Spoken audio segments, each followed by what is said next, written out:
Sometimes you do things and then you realize you did them the stupid way and everyone else would normally do them the smart way. And then you figure out the smart way the second time around.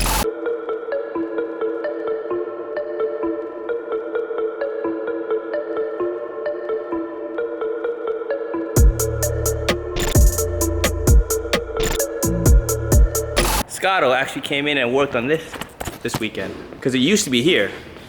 Now it's here. I wonder how many bolts he cleaned. Yo, Hurt. It moved. Under its own power? No way, dude. He pushed the heck out of it here, but at least like it's here now. Like he's actually making an effort to. Yo, do that again. What? Okay, he definitely worked on it. He definitely worked on it. Oh, that's nice. Let me tune the suspension for you. Do it. Nobody's here I'll to stop you. tune the suspension for you. Yo! There's no Panhard bar in it. What is this? There's no Panhard bar. There's a bar that goes from here to here, so you can't do that. Prove it. He was about to shake the springs clean off that thing, man. I love how that's like Hurt's like, oh, you did something to the car. What'd you do? I tuned your suspension for you. So it rides really good on one side. I tuned it up. Yeah, Which one did you tune? All of them? No, just that one. Just that one. Yeah. You want to tune the other side? No, I'm good. I don't have the money to afford though.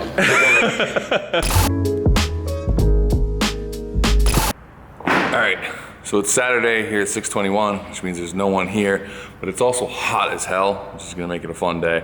Anyway, a lot of catching up to do. So before we got this, before the lockdown, before all of that, the good folks at KW came out here to measure my disco because there's not that many suspension options for discos. There's like the old man Emu kit, stuff like that, but it's really kind of just a simple setup. So they came out, they measured this bad boy. I just got back what they made, which looks really awesome. So before I go into what they made, I'm just gonna show you what I had. So basically, you can see it's really just kind of a simple coil over.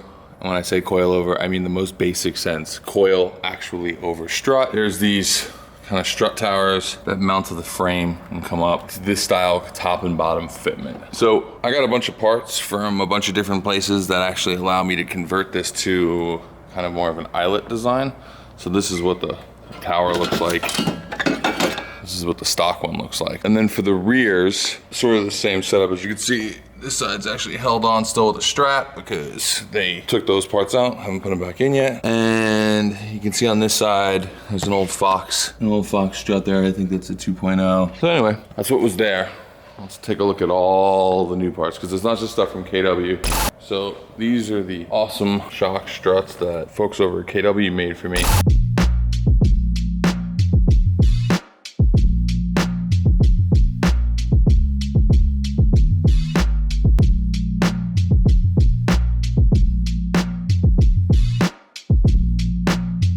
KW also owns a brand called Beltec. So when they eventually make these for anyone to buy, they will be under the Beltec name, but KW handles all the prototyping. This is what they built. And before we look at this, we should look at what the old ones look like. So this is the old setup, the simple Fox 2.0. And honestly, this has been, I think, the go-to for a lot of people with either Defenders or Discos for a long time.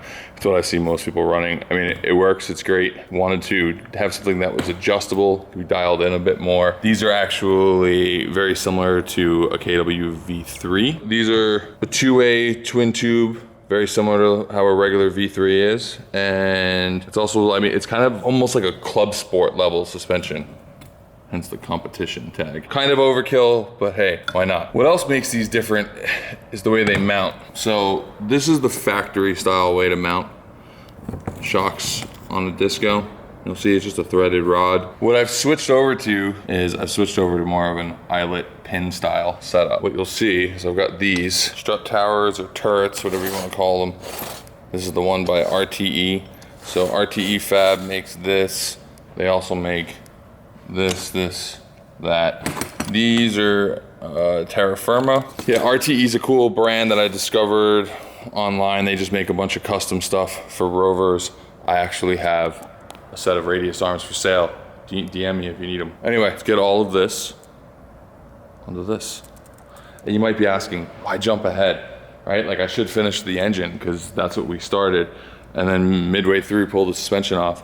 That was never the plan, but it was the opportunity at hand because KW wanted to build a set of suspension for Defenders and Discos, and it was the right timing. So that's why that happened, but the reason I'm putting it back on right now is because Soupy told me that if I don't, he won't help me weld up my intercooler piping, which is important because I haven't figured out how to weld aluminum, well, at least to a point where it's sealed yet.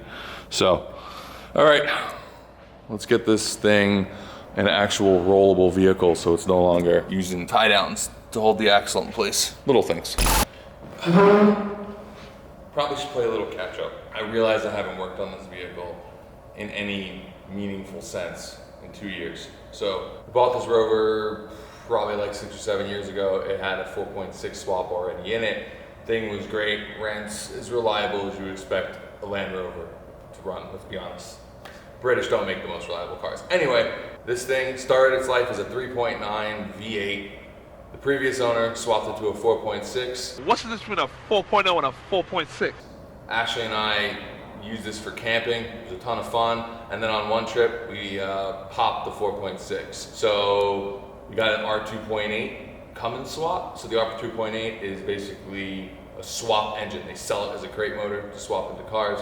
We started installing that 2 years ago. We were trying to make a mad dash to get it to SEMA 2018, and we came up short.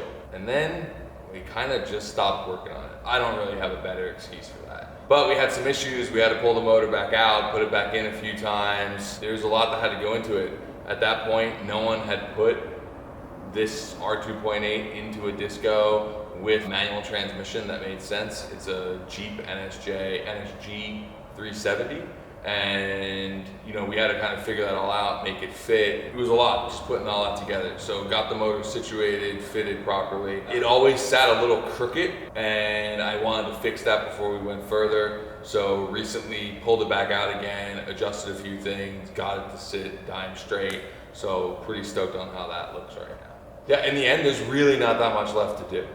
I mean, I've got to wire the engine, we have to plumb the intercooler, I've got to plumb the radiator, set up the air conditioning, reinstall the headliner, put in my new seats, build some sort of kitchen type setup for the back, but that's down the road. There's a problem with the ABS brake system, so I have to figure that out as well. Rear windows don't roll down, probably should fix that. Oh, I don't think the sunroofs work, probably should fix that at some point while the headliner's down. So anyway, as I was saying, not really that much to do. All right, so before we get started, let's just talk about what is here. So the factory style setup is actually quite different than what I have. The factory setup runs a radius arm. It comes like this, and then it wraps underneath the axle. And that's all one piece. On this one, you'll see that there's actually a radius arm right here that then mounts to this other collar that grabs the axle. And then there is a third piece, which is a center link that comes down and grabs right here. So that's the Safari Guard setup. I don't know, man. From what I've been told, it's better for articulation, stuff like that. It was on the truck when I bought it. Here it is. We're just gonna clean it up a little bit. It's obviously seen some exposure to the weather, so I'm just gonna give that a fresh coat of paint, make it look a little bit nicer. But that goes in right here and here. And see what makes that difference, these now have a pivot here as well. So instead of it just pivoting left or just having these two like kind of locked mounts left and right, which still had a little bit of movement to it, it sort of pivots off the center. And then the rear, these are aftermarket as well. They have a slight kink in them just to give you a little bit more rock clearance instead of just a straight bar. People make different versions of these where they cut and weld them. I've also got a poly set, so at some point I should change out all of those. I just don't know if I'm gonna bother to do it today because it's one of those things like, I'd rather get the thing running first instead of stick all the polys in it. I can do that once it's back up on the road. Anyway, without further ado, let's swap out the front suspension.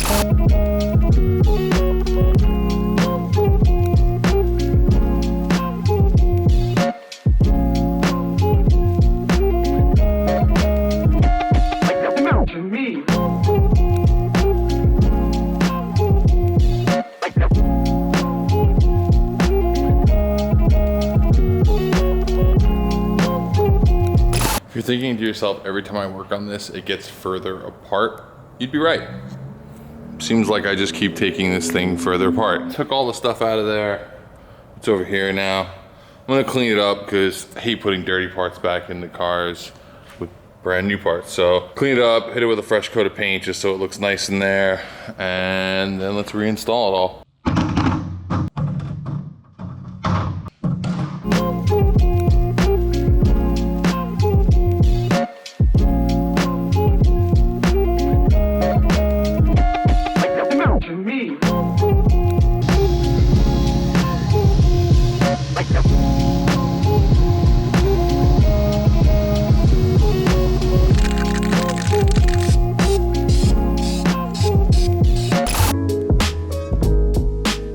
All right, so last night I cleaned up all of this stuff, sanded this stuff down, washed it, steamed it, did all of that. Kind of happy how that came out. I wouldn't say that the springs are my best work, but I didn't feel like sandblasting them because we don't have a sandblaster here. So that's as good as they're gonna look for right now, and you won't notice once they're in the truck and kind of dirty. One thing I'm still questioning, and I'm sure someone will tell me once the video's up, is which direction would be best for this to go. These ones obviously go this way. So should it be on the same axis or should it be on the opposite axis? I don't know. I guess I'll call Soupy. I'm just gonna loosen this real quick. This binds when these are snugged up.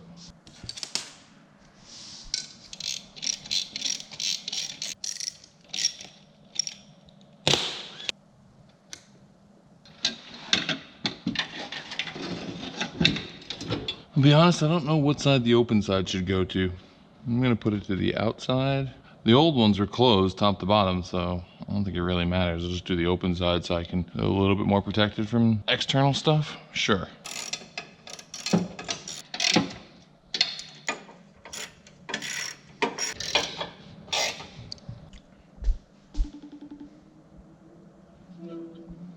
What's up, Soups?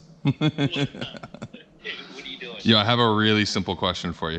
If my top eyelet is cocked that way, which runs longitudinal with the vehicle, should my bottom one be the same or the other way? For some reason, these mounts let you do it either way, which would be ideal for like it not to bind. To be the same way as the top? Yeah, Or for it to be the other way? the same way as the top. Right, because It's gonna come up at an angle. right, and considering it's a solid axle, it's all just like left and right. Yes. Okay, that's what I figured, but wanted to double check. I've got a lot to do to get this thing back on the ground. Anyway, that's all.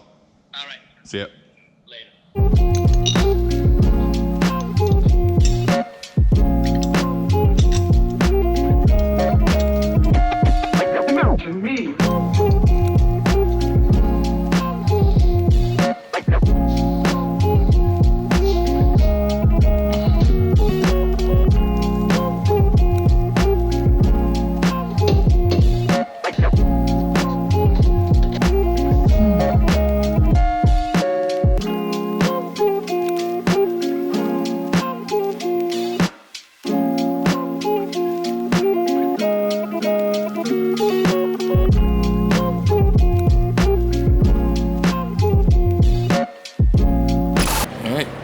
They're in. I gotta admit, really stoked how they look.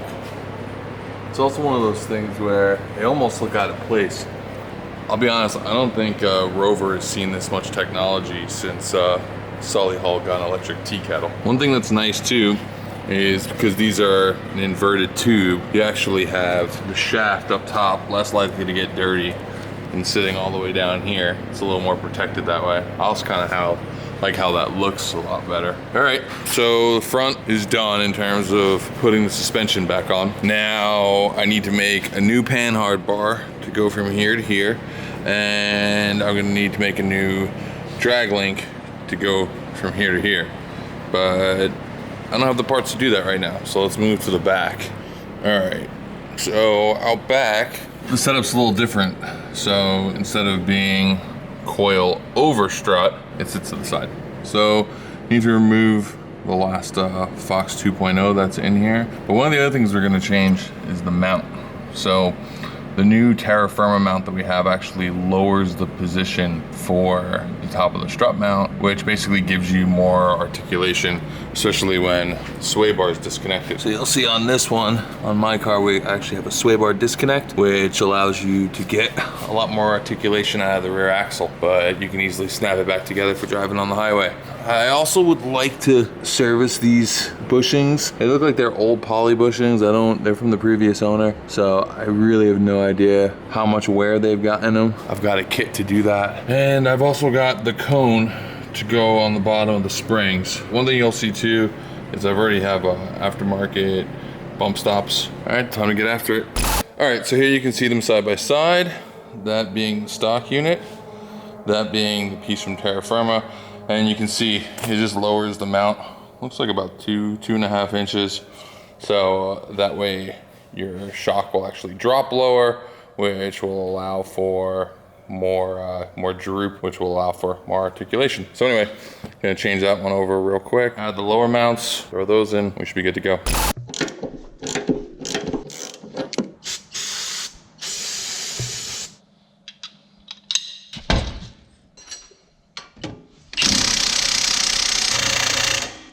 Boy, oh, all right, let's get the torch.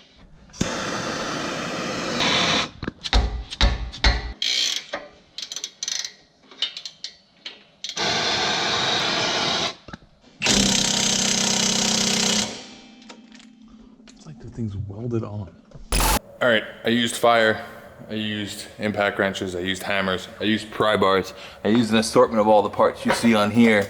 But I'm gonna decide that this is probably a battle I wanna lose on a different day. So I actually got the nut off, but I absolutely can't get the bolt out. So my guess is it's frozen stuck inside of that mount. My thought is there's probably a metal sleeve inside the mount and it is seized to the metal sleeve. So I don't know, I'm gonna hit it with some penetrant oil and just let it sit there for a while. Probably what I'll need to do is cut it off, but I don't have other bolts right now. So again, not something I'm gonna do now. Right now I'm just gonna focus on getting these shocks in. I'm not even gonna take the springs out because I was really unhappy with how the paint job came out on the other ones because I don't have a sandblaster. And Soupy mentioned that he's gonna order a sandblaster, so I'll just wait and do that then. Right now, just wanna get the KW stuff in, change the top mount and these lower mounts and get going.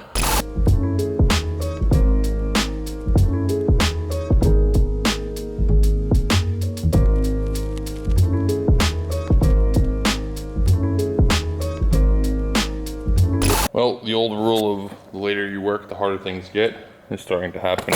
This had to come out as one piece because it was completely jammed up.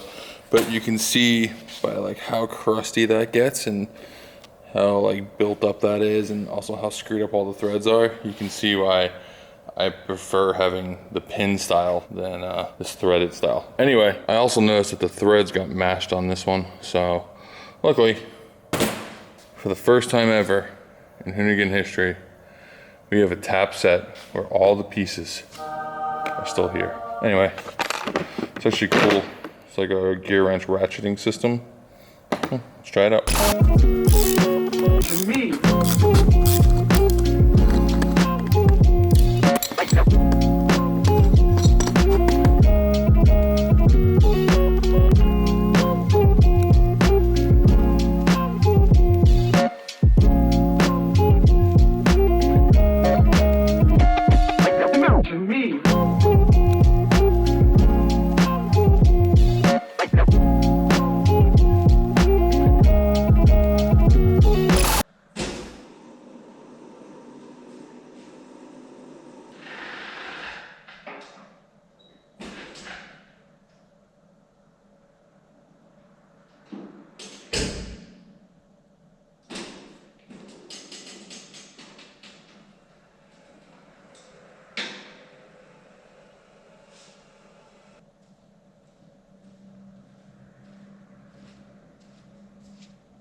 So you did some stuff and now you're done doing stuff for a while again? I'm still doing stuff. Oh, so you're still doing stuff. Yo, I've been doing stuff. been had working on this car. I just, you know, I just didn't make 27 episodes about it from my garage and not getting anywhere with my 2J swap. So. Wow! That was a swift kick right in there. Wow. I'm just saying, that car's about as far along as this car is. Did you pull the motor apart on this? Oh no, that's a crate motor. No, exactly. Oh. A crate motor not built for this car. You took a motor from a car it already belonged in and put it back in it. So why does This is a Cummins engine with a Jeep transmission. wait. So if we want to talk about stuff, I didn't want to have to do this to you, Scotto. Oh, no, bring it. I didn't want to have to do this to you, but the Napalm Nova, better known as the Napalm Nova, why is that thing still sitting over there? Yo, he like. I've been saving that one for you.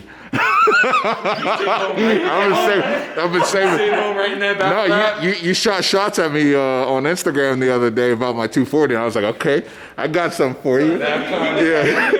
I'll give you that one.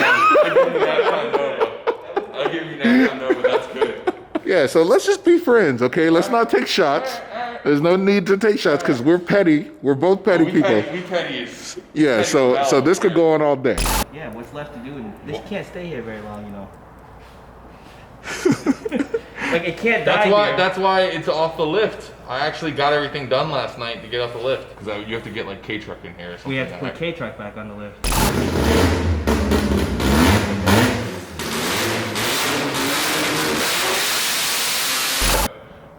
Still hot as hell here. I don't know how everyone in the middle, like in the South and the Midwest, work on cars in the summer. Like this is a heat wave and it's only in the 90s and it's just brutal here.